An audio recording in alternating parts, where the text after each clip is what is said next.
Não, a pessoa que mandou aqui. Olá. Olá, pessoal. Eu quero pedir desculpa a todos vocês aqui que entraram na hora certa e eu acabei entrando no meu Instagram pessoal e a gente começou a live lá no Instagram. Eu vou aqui chamar a Isabel de novo e quero pedir desculpa aí vocês que ficaram esperando. Acabei que eu não demorei e fui para o lugar errado, ainda por cima. Mas começamos no horário certo. Deixa eu convidar a Isabel aqui. Só um minuto.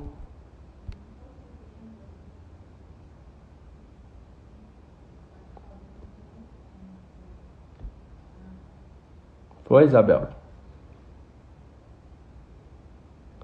Olá, pessoal. Desculpa. Igual eu falei, eu comecei no Instagram errado. Comecei no meu Instagram pessoal. Aqui, pra gente começar no lugar certo. Deixa eu esperar aqui. Ei.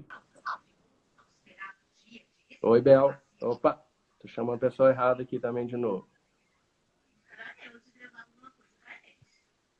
Samuel, como é que eu faço para sair daqui, Opa. Samuel?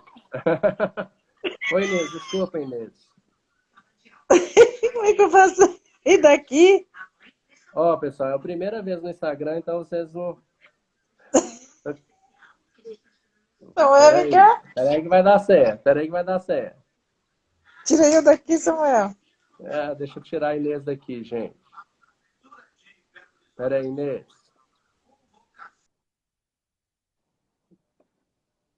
Foi, Bel.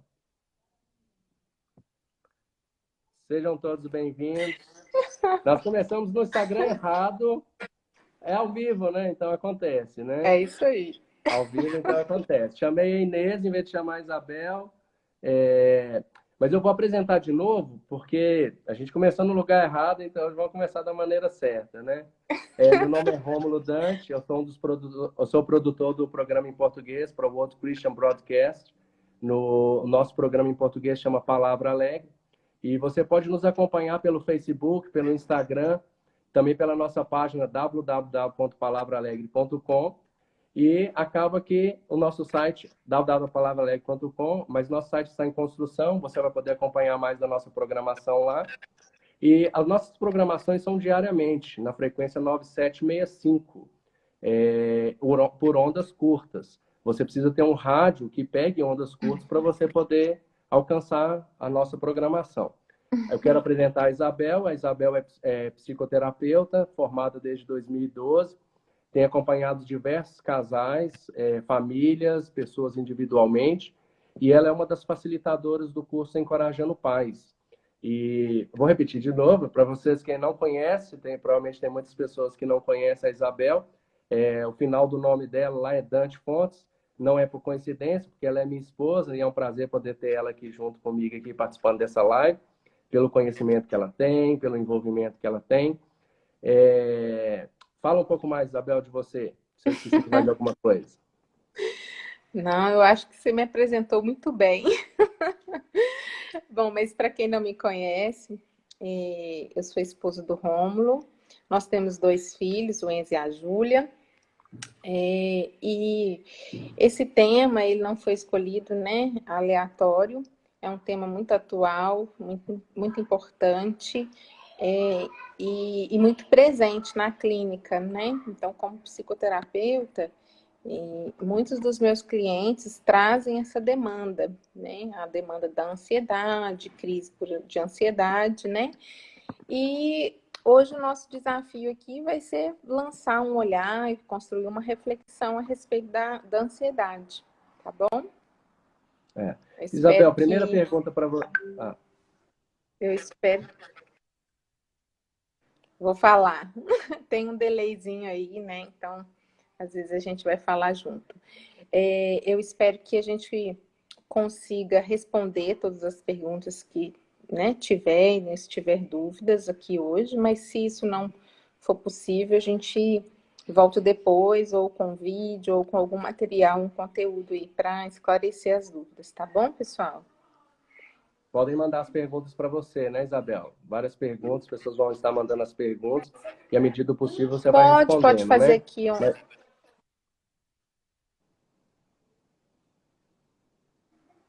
E a, Isso. a primeira pergunta para você é: ansiedade é exclusivo das mulheres ou homens podem sofrer de ansiedade também? Tá falando de mim? Não. Garoto. Tchau. Ai, papai! Vai lá. Obrigada. Não, a ansiedade não é exclusiva de mulheres, né? Existe uma pesquisa realizada pela Universidade de Cambridge, na Inglaterra, que evidenciou que 49% das mulheres vão apresentar ansiedade ou transtornos da ansiedade, contra 29%. Então, apesar da diferença, existir uma diferença aí no percentual, homens também sofrem de ansiedade, né? E vão ter vários estudos explicando, né, que vem tentar esclarecer a diferença, por que existe essa diferença no número de mulheres e homens com ansiedade, e um dos aspectos é o papel, né, social da mulher, né, na contemporaneidade, né. Então, nós assumimos muitos papéis e funções, né, acarretamos, vem trazendo aí várias funções, e cada uma vai viver, né, essas funções e essas demandas em grau diferente, tá bom? Então, mas não existe uma exclusividade. Apesar que o número de clientes, né, que eu atendo, a maioria é mulher, é o público feminino, mas existe sim demanda no público masculino. Uhum. E a ansiedade é uma doença, Isabel? Podemos dizer isso ou não? Nem tanto ao céu, nem tanto ao mar, né? O que a gente precisa fazer é entender, é contextualizar, né? O que é ansiedade e quando ela se torna patológica, né? Então, a ansiedade é um mecanismo biológico, né? É um mecanismo que aciona no ser humano um posicionamento de fuga ou luta, né? Então, numa situação em que de risco, nós somos convidados a reagir ou fugindo de um risco iminente ou lutando e enfrentando, né? Então, a gente precisa entender que é um mecanismo natural, tá? Uhum. Então, a gente tem aquela ansiedade que a gente chama ansiedade circunstancial. Então, por exemplo, eu vou para uma entrevista de emprego, vou passar por uma prova, uma avaliação, ou vou tirar carteira de habilitação, que é uma situação que desencadeia muita ansiedade. Então, são momentos específicos da nossa vida em que vai desencadear algum grau de ansiedade, né? Então, essa ansiedade, ela é circunstancial. Ela cria uma expectativa, né? Muitas vezes vai vir acompanhado em algum nível de algum sinal físico, às vezes uma dor de barriga ali, de nervoso, mas ela não se prolonga, né? Ela não fica persistente. Então, a ansiedade, por exemplo, nesse momento, nós estamos vivendo um momento de pandemia mundial, uma crise mundial, e muitas pessoas vão desencadear esse mecanismo, ou como fuga, ou como enfrentamento desse momento de pandemia, né? Por isso que explica um número aumentado nos casos, né, de síndrome de pânico, crises de ansiedade, né? Então, assim, é preciso a gente tomar um cuidado de não tornar a ansiedade patológica quando ela não é. E também não deixar de olhar para a ansiedade quando ela se torna patológica e demanda alguns cuidados específicos, né? O que a gente precisa entender é que a ansiedade, ela é essa energia interna. Então, a gente, frente a alguma situação real, no mundo real, nós podemos reagir, né, com essa um medo, uma insegurança, um não saber, né? O que vai acontecer, né? Então, assim, isso é natural que gere alguma expectativa no não saber de algo, né? Mas fazer a diferença entre se ela é uma doença ou se ela é um estado emocional momentâneo, né? Respaldado numa situação específica, é o período em que ela fica permanente, o, o grau de dificuldade ou o grau de prejuízo social e emocional, né, em que ela vai provocar na nossa vida. Então, a ansiedade patológica, ela traz para a gente uma incapacidade, a gente se sente incapaz de lidar, né, com aquilo que está sendo posto para mim, né, no meio, né? Então, quando eu falo meio, né, nas nossas relações, em alguma circunstância, alguma situação da vida, né?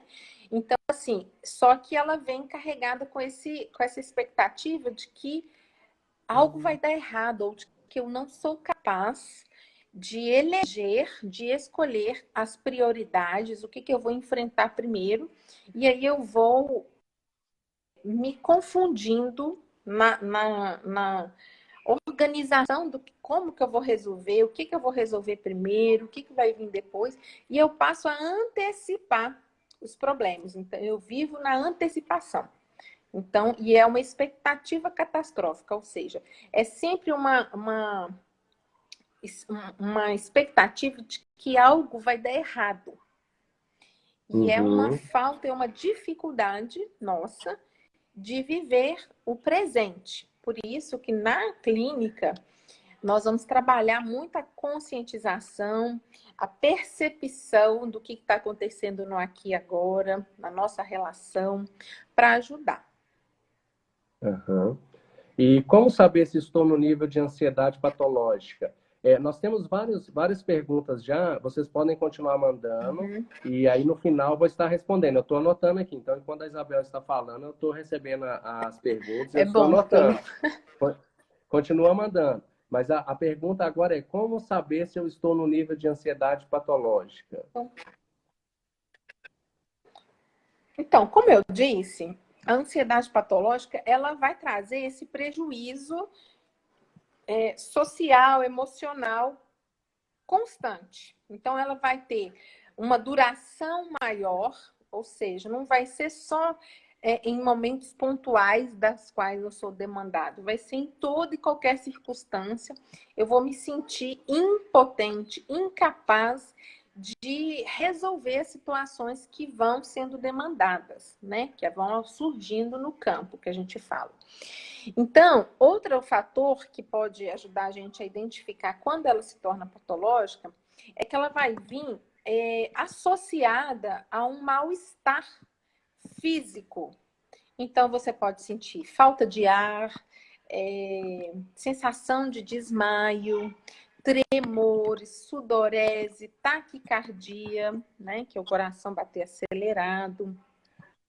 Então, ela vem associada a uma resposta fisiológica no corpo, em que vai estar associada a essa sensação. Então, vão ser desencadeada uma sucessão, né? E aí a gente fala que está numa crise de ansiedade, a pessoa que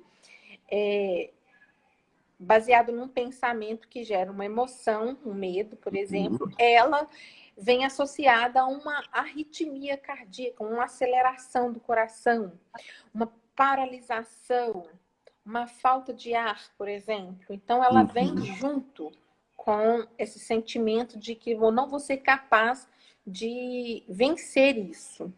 Então, isso é um aspecto importante para a gente observar, né? Quando ela se torna patológica, né?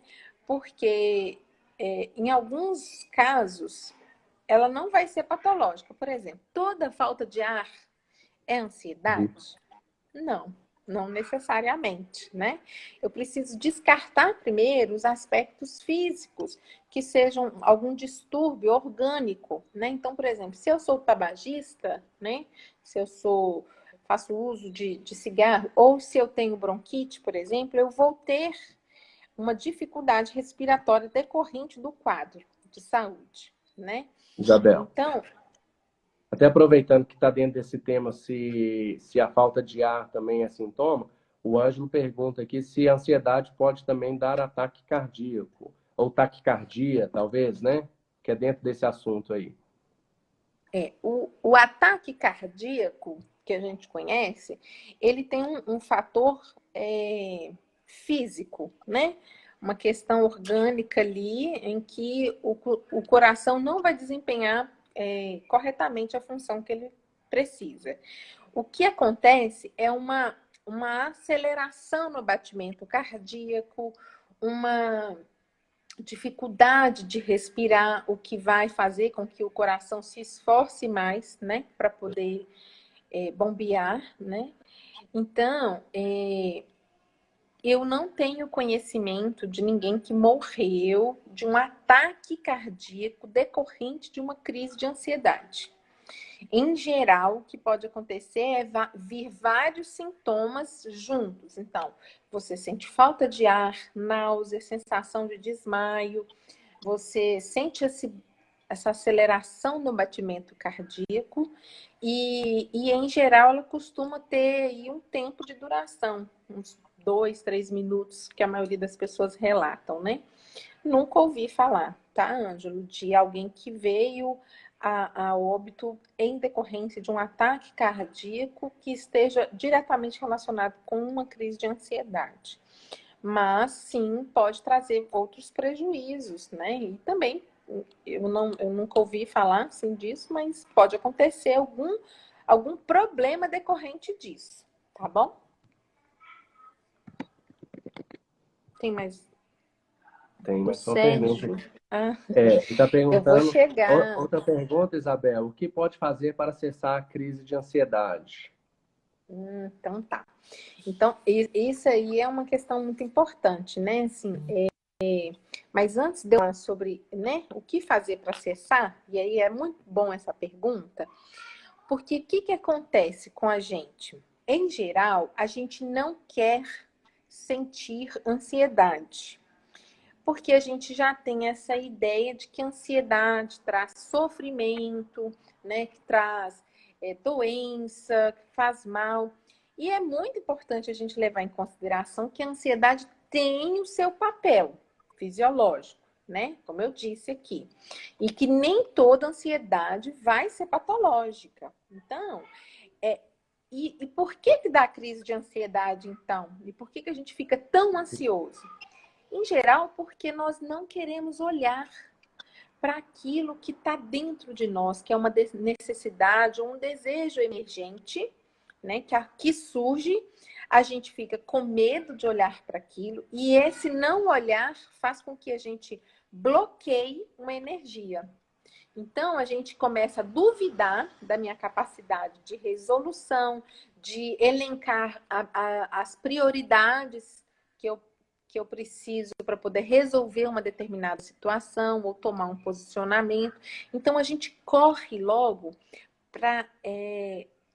eu não quero sentir ansiedade. E a gente precisa realmente o quê? É olhar e acolher isso em nós. E entender como que eu estou me relacionando com o meu meio, com o meio, né, que é o ambiente externo, as relações que nós estabelecemos, porque a partir daí, desse olhar, é que nós vamos entender, né, qual que é a demanda e como que eu estou lidando com ela, né? Então, e não ficar correndo para poder parar logo a ansiedade. Eu preciso olhar para ela com calma. E é por isso que na clínica a gente vai sempre buscar uma ampliação na consciência do nosso cliente, um aumento na percepção, inclusive corporal, uma percepção, um aumento na consciência do eu, porque a gente precisa aumentar a nossa consciência. A gente tem uma pressa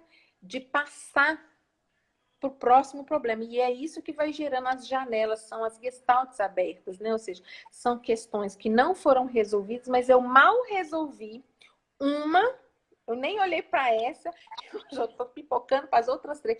E isso vai acumulando energia. E isso vai desencadear essa ansiedade que vai me trazer mal, me fazer mal, né? Então, Sérgio, mas sim, tem formas da gente cuidar, né? A gente não precisa ficar sofrendo sem aprender como regular as nossas emoções e como acolher essa ansiedade e dar um significado para isso, né? Alguém está perguntando? Tabel. Ah, sim.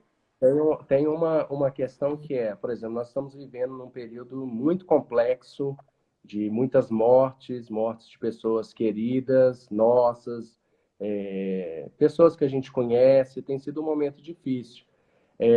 O temor da morte, ele pode nos gerar ansiedade? Sim, esse temor, na verdade, a gente precisa, para falar da questão de morte, a gente precisaria debruçar um pouco mais profundo nesse aspecto, porque é um assunto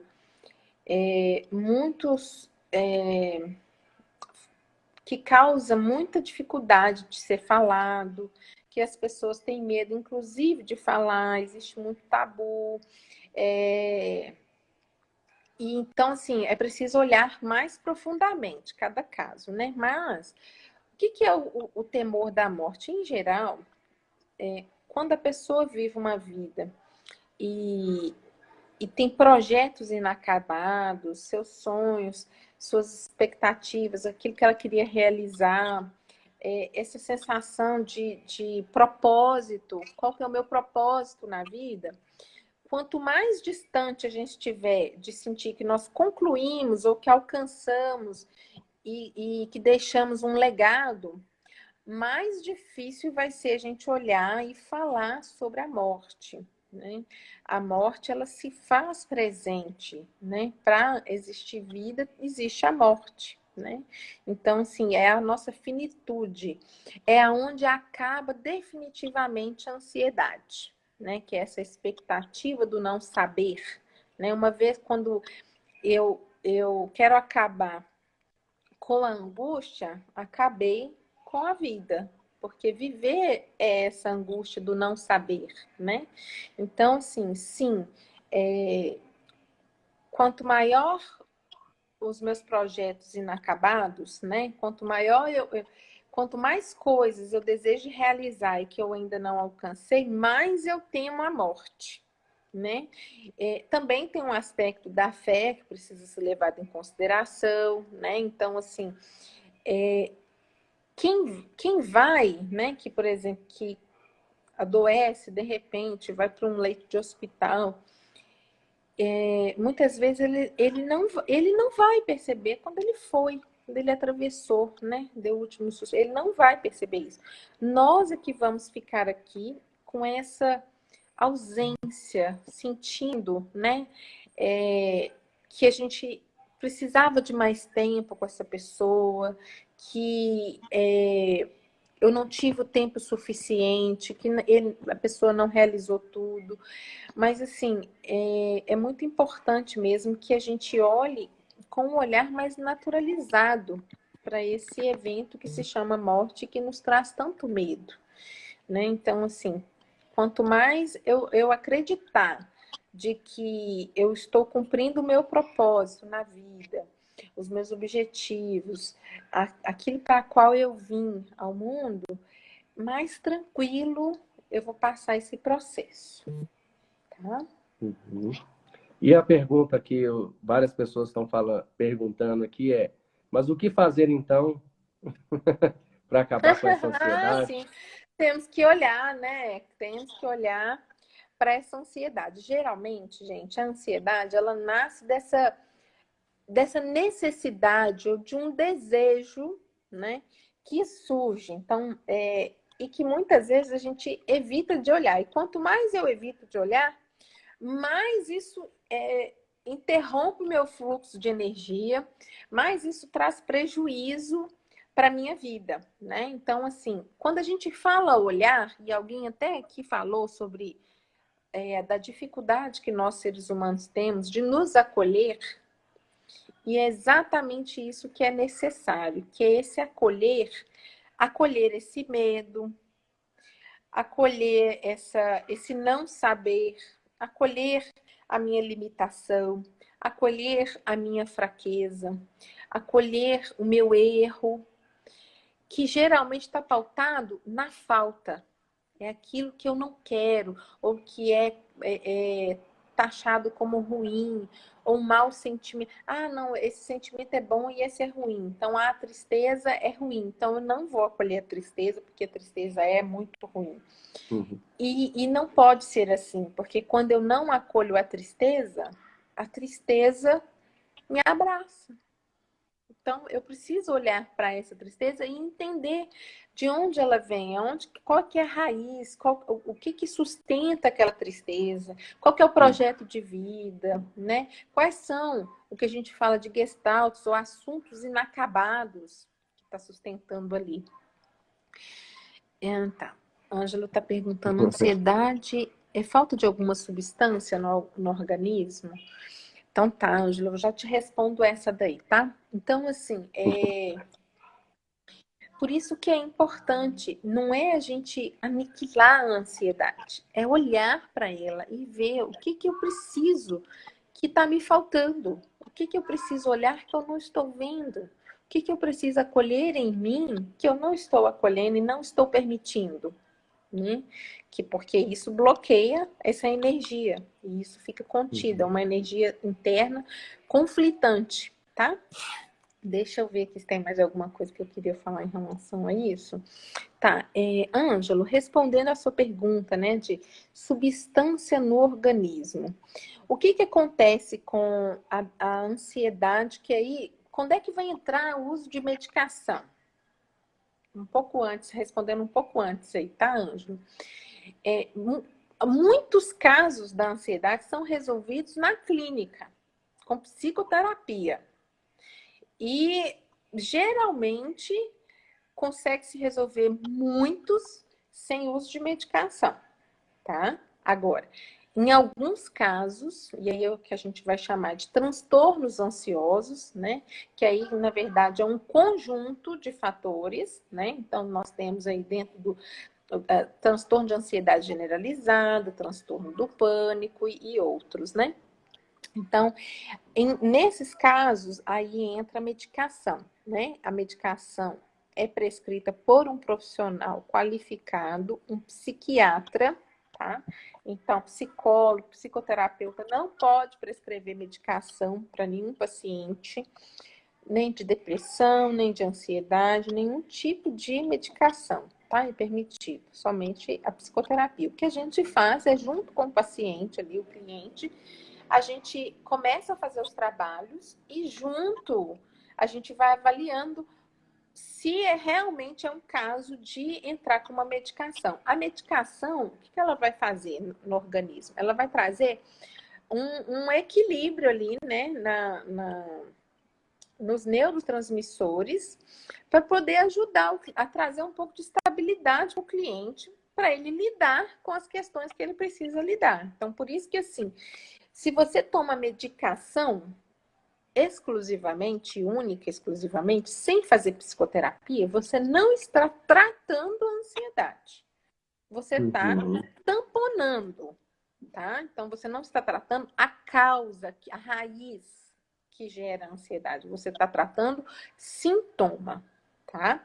Então, o que vai ajudar o paciente ou o cliente, eu chamo de cliente, tá? Na minha clínica, eu chamo a pessoa que procura o meu serviço, eu chamo de cliente, porque ele é uma pessoa que tem... ele é ator da própria vida e ele tem escolhas que precisam ser respeitadas. O paciente, ele chega ali, senta e ele espera que o outro diga para ele o que ele tem e o que ele precisa fazer, né? Então, assim, o cliente não. O cliente está ali numa relação de construção, tá? Então, eu tenho um saber que vou contribuir, mas eu não sei tudo, né, da vida desse cliente. Inclusive, ele precisa me ajudar a conhecer a vida dele, para eu poder ajudá-lo a olhar para aquilo que não está sendo visto, tá? Então, a medicação, ela entra para isso, para estabilizar em alguns casos, quando o cliente está numa crise muito grave, né? Não está dando conta da terapia, não está dando conta da sua vida social. Para a depressão é a mesma lógica. A medicação entra para poder fazer um equilíbrio nos neurotransmissores, aí geralmente serotonina, noradrenalina, que são hormônios neurotransmissores reguladores, né, do humor e dos nossos estados emocionais. Então, assim, a medicação ela entra como auxiliar e não só como única e exclusivo, tá? Então, muitas pessoas passam anos tomando medicação sem resolver o problema, né? Então, é preciso tomar medicação se for o caso. E aí é um ponto muito importante também de se chamar a atenção, que algumas pessoas têm preconceito da medicação e aí se recusam a usar a medicação a todo custo, sem considerar a gravidade do quadro, considerar a real necessidade ali em termos de neurotransmissores, regulação via cérebro, né? E em outros casos, busca-se o remédio, a medicação, quando não é necessário. Então, a gente tem Gente, a indústria farmacêutica para a psiquiatria é uma coisa violenta no Brasil, né? Então, e muitas pessoas usam indevidamente, se mantêm, às vezes, no uso da medicação sem o controle do psiquiatra, começa, para...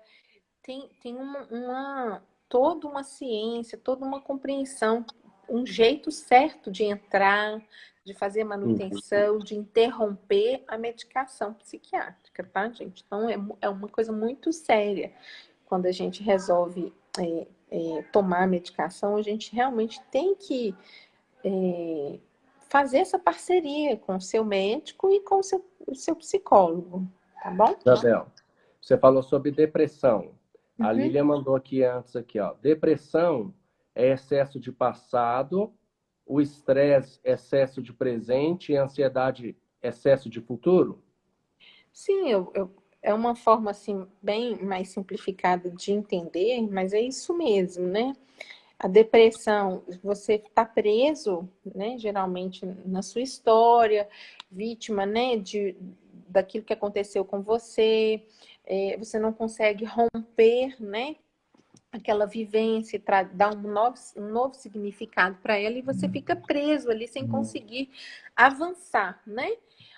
O estresse é isso que a gente vive agora, aqui todos os dias, né? Que é essa velocidade de informação, uma quantidade gigantesca entrando, né, no nosso sistema emocional, sistema nervoso, né? Alterando completamente o nosso sistema de vigília-sono, né? Então, por isso que a ansiedade tem muito relacionamento com a falta de sono, ou seja, uma desregulação do sono, né? Não durmo na hora que eu deveria dormir, aí fico cansado no dia seguinte, durmo numa hora errada, às vezes nem consigo dormir durante o dia, já não durmo à noite, já vai emendando assim, né? Então, realmente, assim, a gente precisa olhar com bastante cuidado. E a ansiedade é a gente viver nesse mundo da expectativa de algo que nem aconteceu. Você não está olhando, é uma dificuldade em priorizar, né? De priorizar, viver o agora, sentir isso aqui, observar o que está acontecendo aqui entre nós, o que isso desperta em mim, quais são os pensamentos que desencadeiam em mim. Esses pensamentos geram emoções. Quais emoções são essas? Como que eu percebo elas no meu corpo? A gente passa batida assim, ó, entre pensamento, emoção e comportamento, a gente passa numa velocidade e a gente não se percebe. Por isso, o exercício para cuidar da ansiedade é autoconsciência, presença, viver o aqui e o agora, porque a mente ansiosa ela já está vivendo o futuro antes de resolver as questões que estão abertas no presente. Uhum. A Elaine Gonçalves está perguntando, é possível se curar do transtorno de ansiedade? Sim, psicoterapia nela, né? Então, Ela sim, está falando, ela também está falando aqui que, infelizmente, ainda se tem um grande estigma com doenças emocionais.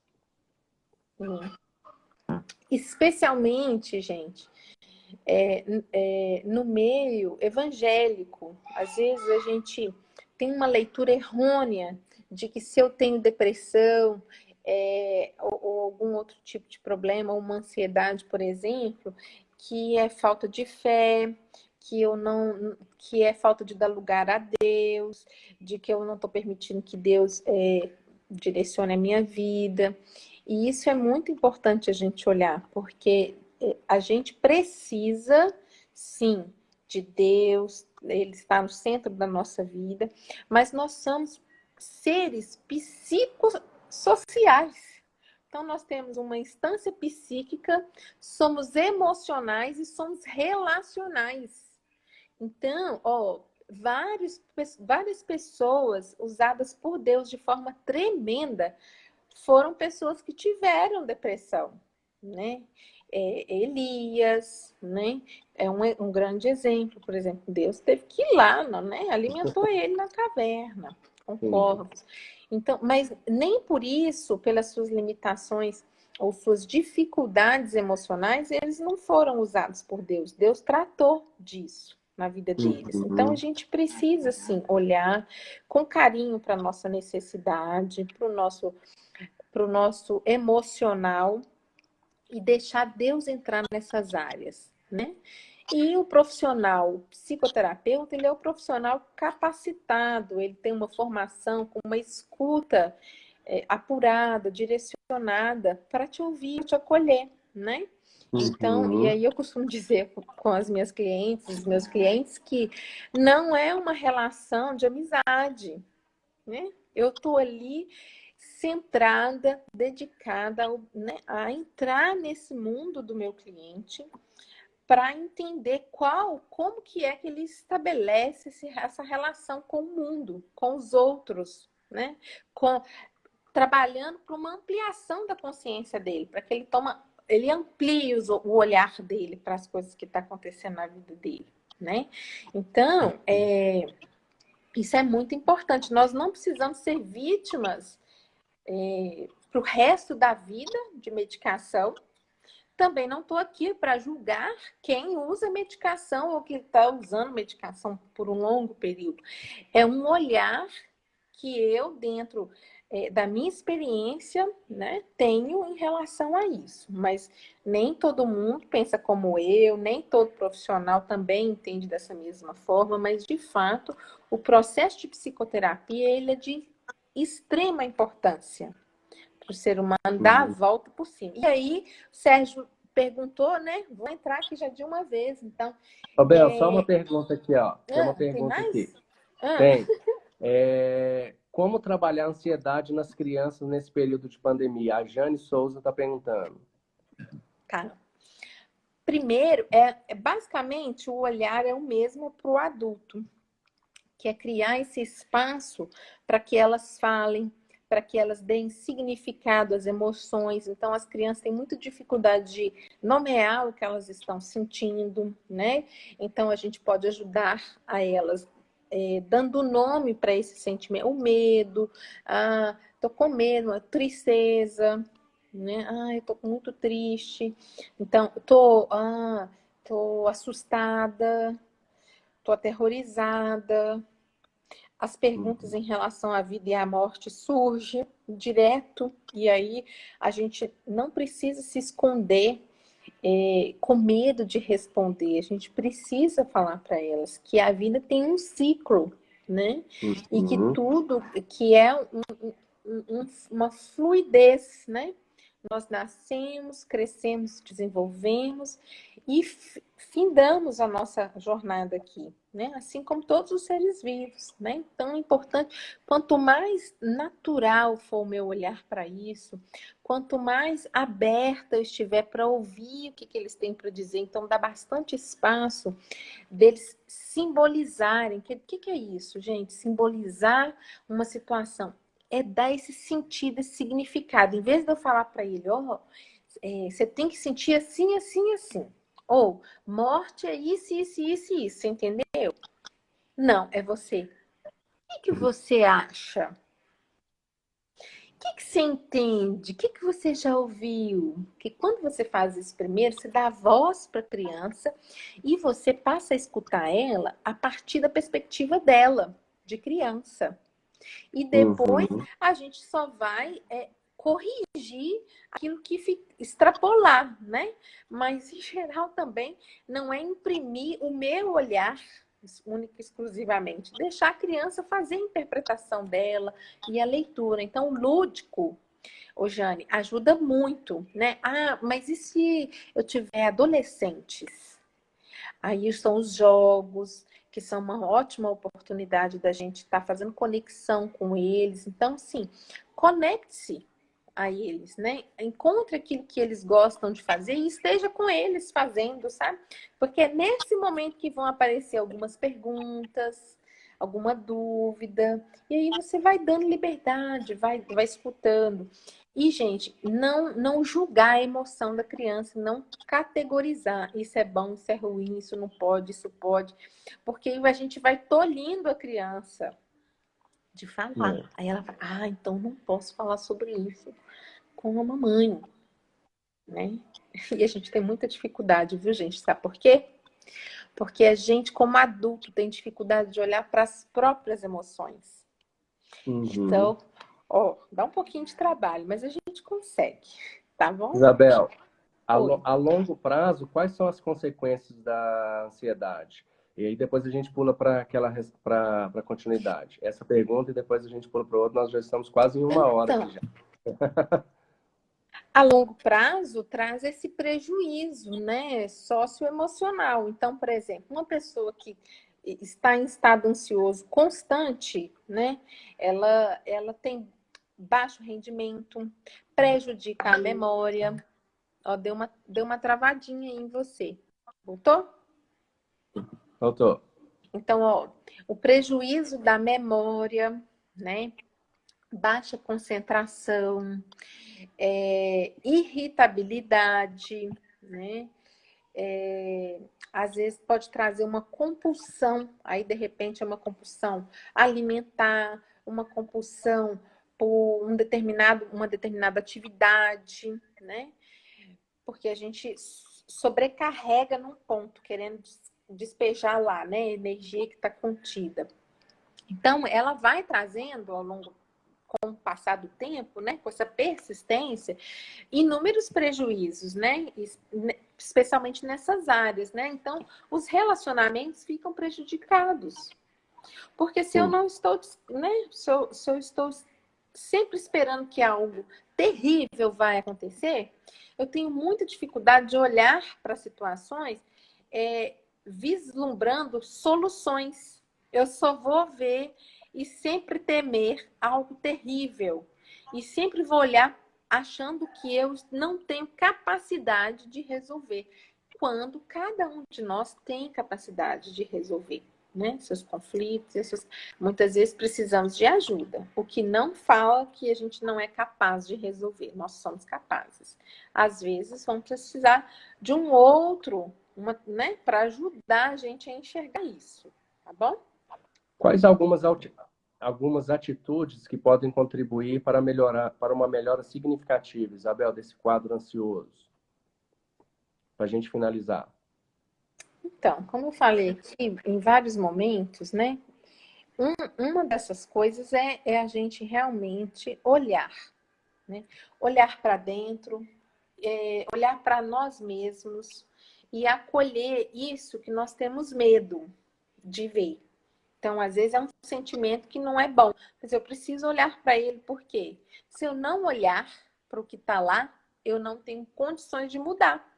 Se eu nunca estou Uhum. vendo, eu não sei com o que eu estou lidando. Então, a gente fala da gente parar para prestar atenção em como eu estou reagindo às coisas, ao mundo, às relações, né? Tudo que vai acontecendo com a gente no aqui e agora. Eu acho que isso é um ponto principal. Observar os seus pensamentos, parar para... E por que que isso é tão importante? É tão parece ser tão simples, mas é muito difícil.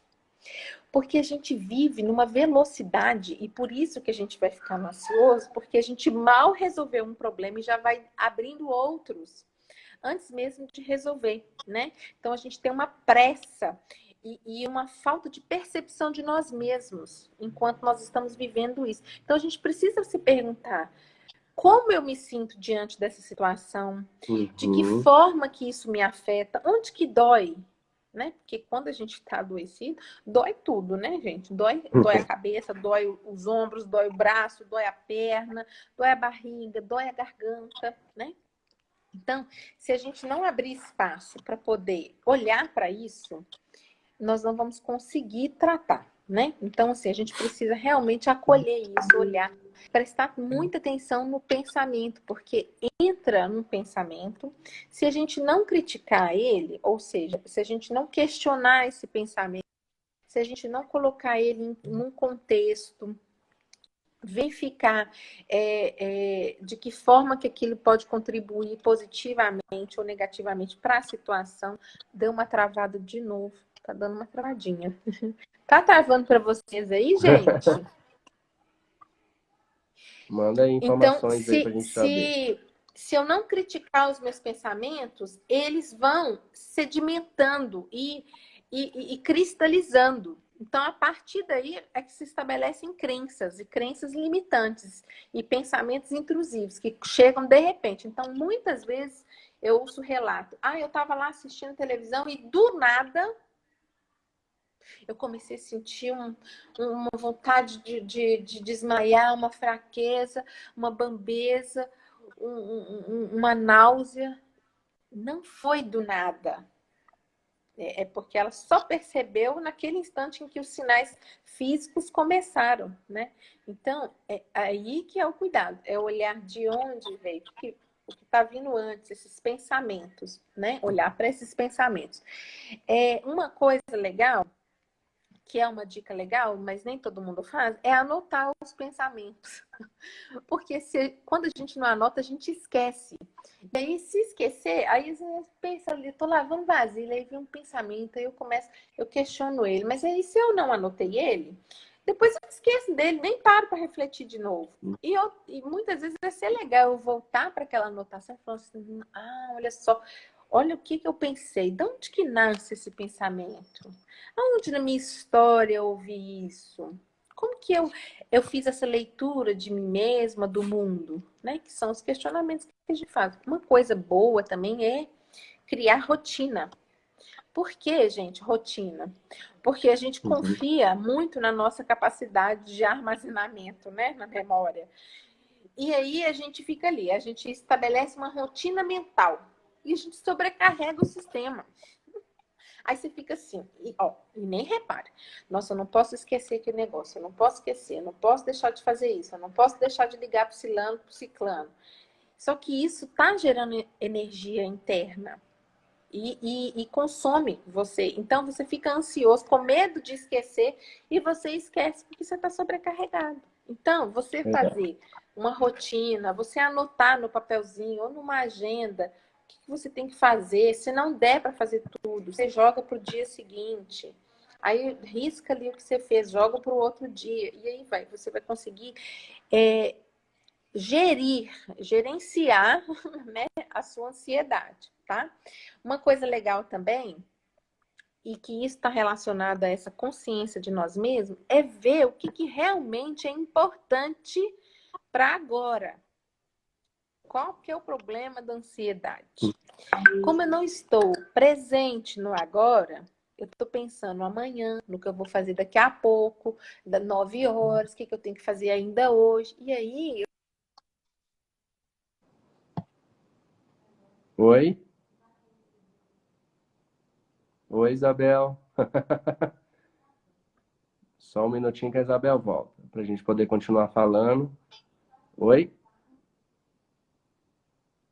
Oi, Isabel. Talvez você está no 3, no 4G seu aí.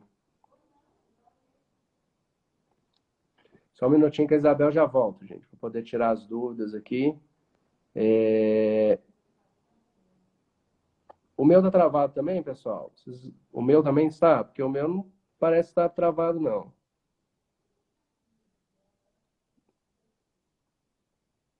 Parou tudo? Parou tudo? Alguém está conseguindo me ver aí ainda?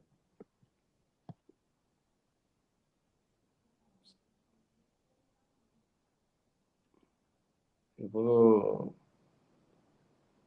vou sair e entrar de novo. Ah, não. Só falou que o meu tá aqui ainda. O meu tá aqui ainda. Deixa eu te chamar de novo.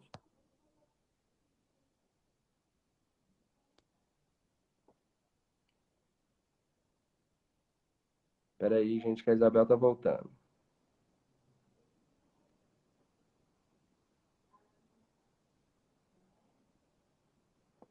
Vamos lá que tá voltando, Isabel. Hein? Oi? Voltei. Aí o pessoal tá falando que você deixou eles em suspense, Isabel. Pois é, e eu estava falando justamente da gente se conectar com o presente, com aqui e o agora, né? Da relação, do que está acontecendo, do que eu estou fazendo. Porque se eu estiver aqui preocupada com o que eu vou fazer daqui 2 horas, ou o que eu vou fazer amanhã, eu perco isso que é precioso, que acontece no aqui e agora. Não observo. Então, muitas vezes, e aí mal eu resolvi, quer dizer, eu nem terminei a live e já estou pensando no almoço de manhã, por exemplo. Né? Então, isso vai. E eu estou dando um exemplo muito simples e assim, bobo. Mas isso acontece com coisas assim do dia a dia, que vão acumulando e gerando essa carga energética que consome a nossa energia e que dá essa expectativa que eu estava falando. Não, eu vou acumulando, não dei conta de agora, então não vou dar conta de amanhã, e depois de amanhã também não vou dar conta, daqui 1 ano então nem se fala. Aí a gente vai só intensificando esses sintomas. Deixa eu molhar minha boca aqui. E outra coisa, diminuir a autocobrança. Por isso a gente fala tanto de aceitação, de abraçar, de acolher o que você é, o que você sente, acolher a sua necessidade, acolher o seu desejo. É preciso olhar para isso. Porque se eu fico não me aceitando, eu fico o tempo inteiro numa negação. E eu não posso mudar nada se eu estou negando o tempo inteiro quem eu sou, o que eu estou sentindo. Né? Então, se você diminuir essa cobrança de si mesmo, a gente fala que assim, eu falo muito isso também com as clientes, de ter compaixão. Compaixão consigo mesmo, de ser mais parecido com Cristo, né? A gente tem compaixão do outro, mas da gente mesmo a gente é o nosso pior carrasco, né? E aí eu vou te dizer, aí a gente tem compaixão do outro que está longe. Mas daquele que está perto, eu sou carrasco também, porque eu vou tratar o que está mais perto de mim, assim como eu me trato. Com a mesma intolerância que eu tenho das minhas necessidades, da minha situação, da minha emoção naquele momento, é assim que eu vou tratar também o outro que está mais perto de mim, tá? Uhum. Ah, gente, coisa que todo mundo fala e eu também não faço não, tá, gente? Preciso criar vergonha na cara. Exercite-se, movimente seu corpo. A gente ouve falar isso todos os dias, Você vai no médico, você fala, eu tô isso, tô com isso. Assim, vida sedentária. Vai movimentar, exercitar seu corpo. O corpo não foi feito para ficar parado, ele é uma máquina. Parado, ele enferruja. E emocionalmente falando, ô Senhor, me ajude também. Então, porque Você sabe o que tem que fazer, às vezes não faz, né? fica Nós sabemos o que precisamos procrastinando. fazer. E aí você sabe o que tem que fazer. Mas se você não faz, a leitura que você tem que fazer é: por que eu fico me auto-boicotando? Que mensagem que eu quero passar para o outro e para mim mesmo? Eu preciso olhar para isso. Eu não posso simplesmente ficar nessa superficialidade, assim, falar, mas eu sempre falo que vou fazer e nunca começo. Qual que é o objetivo? Qual que é o ganho? Né? Eu falo com o Romo, tudo tem um ganho secundário, tá? Não precisa achar que a gente é tudo inocentinho, não, que não é não, tá? Psiquicamente, a gente tem um ganho secundário, e às vezes aquele ganho secundário, inclusive, é a minha muleta que mantém a minha procrastinação, me mantém no vitimismo, me mantém na inércia. Então, a gente precisa ser sincero com a gente mesmo. Ter compaixão, sim, mas olhar, não ignorar, tá? Gente, vamos diminuir as mídias sociais. Aí nós estamos aqui no Instagram já. Só pode usar para coisa boa, tá? Mas diminuir esse consumo excessivo de informação, né? Selecionar melhor o que você vai colocar, né, no alimento da sua mente. Então, a gente fica ouvindo as rádios, todos os jornais televisivos, mais o negócio da internet, mais o Facebook, mais o Instagram, mais o WhatsApp, mais agora, como é que chama? Telegram. E, ó, pipocando. Isso é muito ansiogênico. Então, não é para você desligar do outro mundo, não. Mas seleciona, diminui, vê aquilo que faz sentido, vê como é que você está sentindo as coisas. Tem gente que saiu de alguns grupos porque não estava dando conta. E às vezes é necessário a gente fazer isso mesmo, para administrar o volume de informação. As pessoas estão dormindo com o celular na mão. Ele faz tudo, aí a pessoa já acorda, já vê.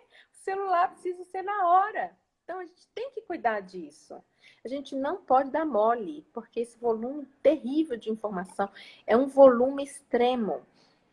E muita mensagem negativa. Gente, não estou falando da gente ser alienado, da gente não se informar, da gente não saber do que está acontecendo. É isso não. Mas é filtrar, tá? Filtrar mesmo. Aí entra aqui no que a Jane perguntou, promover encontros familiares digitais. Nós estamos em distanciamento social e não isolamento. Distanciamento é esse distanciamento físico e não que a gente não possa ligar para uma pessoa querida, um familiar, fazer vídeos, conferência, reunião, cantar o parabéns lá com a família, conversar, não perder a conexão emocional com as pessoas. É diferente, tá?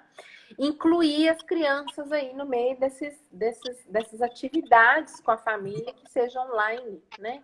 Nem jogos, nem brincadeira. Vai brincar também, vai se interessar para que o seu filho está jogando na internet, que joguinho que é o preferido, como é, com quem que ele joga, como é que, né? Qual que é a conversa que está rolando.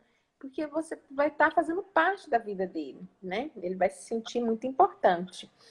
Então, gente, e por último, assim, puxar sardinha, né, para psicoterapia, tô brincando, mas é dizer realmente, gente, que faz muito bem quando a gente tem um espaço em que a gente pode se cuidar emocionalmente, em que você... E às vezes é pontual, né? A gente não precisa fazer ali anos e anos de terapia, não, tá? Então, mas tem momentos na vida da gente que é crucial, que a gente precisa dessa ajuda profissional. Então, não deixe de buscar ajuda quando você pode. Ah, mas eu não tenho dinheiro, gente. Tem vários institutos de psicologia fazendo atendimento a preço social. Tem institutos que trabalham com pessoal que tem uns que nem cobram. Eu até compartilhei uma vez num grupo das mulheres alguns projetos, né, de centros de apoio em psicologia que atende pessoas que não têm condições de arcar, né, com um custo normal da psicoterapia.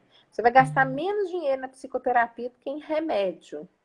Palavra. Então, quando a gente cuida e acolhe as nossas emoções, a gente melhora a nossa qualidade de vida. De verdade.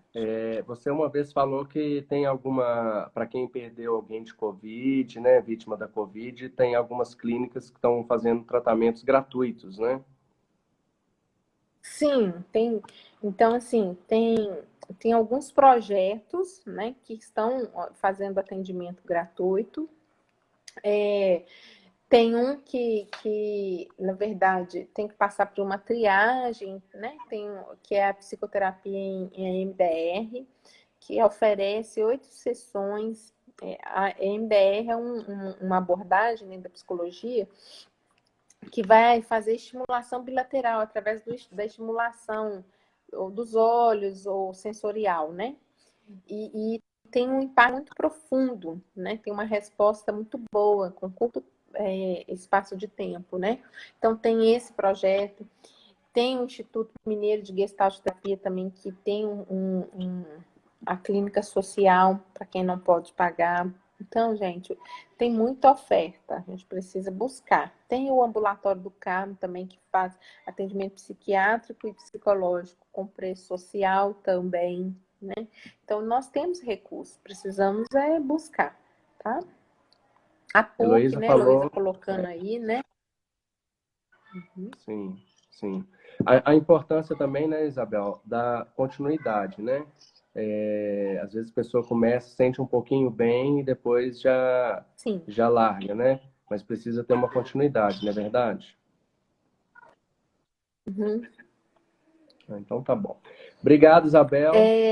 Ó, A psicoterapia, para quando você está nela, é muito importante, porque é uma construção conjunta. Então, você não está ali num lugar de suposto saber. Você não sabe mais a vida do cliente do que ele mesmo, né? Mas, uhum, assim, é muito importante que a gente construa esse caminho junto. Então, se você está numa psicoterapia e precisa se desligar, ou entende que você está bom, e que já está bom, que já resolveu, tem que dar esse feedback, né, para o profissional, porque ele vai também te dar um feedback profissional. De repente, fazer um fechamento, um encaminhamento para um outro tipo de profissional, ou um outro especialista. Então, é muito importante que é a flexibilidade e a abertura, tá? uhum. Com o seu psicólogo, tá? Ótimo. A Lilian Franco está falando que em Contagem também tem atendimento social psicológico por R$ 25. Para quem está em BH, Contagem, né, tem essa opção. Muito Isabel, muito bom. obrigado, viu? Social. Muito obrigado pela sua participação. Obrigado a todos vocês que contribuíram aqui, participando, mandando suas perguntas. Você pode mandar suas perguntas no Palavra Alegre no Instagram. Se tem alguma pergunta que a gente não respondeu, talvez passou batido aqui, manda para a gente, que aí a Isabel vai estar respondendo à medida do possível, vai estar respondendo lá. E eu quero convidar vocês a convidar amigos a curtirem a página da Palavra Alegre, da Rádio Palavra Alegre. E para quem não teve a oportunidade de saber, eu vou repetir novamente, nós temos uma página www.palavraalegre.com, está ainda na fase de construção, na verdade existia, mas aí a gente tirou do ar e estamos voltando com ela atualizada. E nós temos a nossa programação diariamente, todos os dias, né? Repetindo de novo, mas todos os dias, por ondas curtas, né? Você precisa ter um rádio especial que funcione em ondas curtas para poder ouvir a nossa programação diária. E todos os dias, às 21 horas no horário universal e às 18 horas no horário de Brasília. Mande suas perguntas para nós. E a próxima live vai ser um pouco diferente, né? Assim, a gente fez 2 lives, assim, mais ou menos, nessa linha de suporte e tal. Mas se você quer conhecer mais sobre as ondas curtas, que é o trabalho que a gente faz um trabalho dentro das ondas curtas, no sábado, deixa eu pegar aqui, dia 12, Dia dos Namorados. Às 19 horas, vamos ter uma live com Danilo Nonato. O Danilo é rádio escuta há muitos anos, ele é radialista, ele é locutor lá da rádio TV Escola, então ele ajuda nos nossos programas. E se você quer ouvir mais, entender um pouquinho mais sobre rádio escuta, dia 12 às 19, vamos fazer aqui no Instagram de novo. Achei que foi boa a resposta, o contato com todos vocês aí que estavam participando com a gente. Então, aqui no Instagram de novo, dia 12 às 19, vai dar no sábado, porque a programação dele é sempre. O Danilo participa com a gente sempre aos sábados. Então, o programa é às 6. Então, logo depois que terminar o programa, 1 hora de programa, a gente inicia com o Danilo ao vivo no Instagram. Obrigado, Isabel. Tem mais alguma consideração? Dia dos namorados. Não, mas você vai sair depois do Dia dos Namorados. Dia dos né? namorados, hein? Eu quero saber o que é que nós vamos fazer no nosso Dia dos Namorados, hein? Ai, ai, ai. Ai, ai. Você não está Não, a gente liberado, nunca deixa de não, hein? fazer. Ah. Não, pessoal, é agradecer a paciência, a escuta, né? Como é uma construção conjunto, como eu disse, né? E é muito bom que a gente pare para refletir, sim, né? E sempre é bom falar sobre isso, né? Então, muito obrigada. Também curtam lá a minha página lá no Instagram lá. A bateria já está acabando aqui.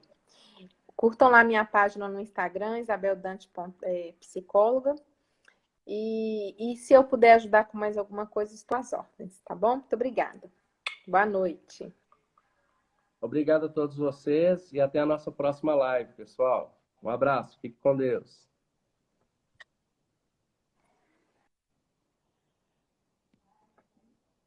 Deixa eu sair.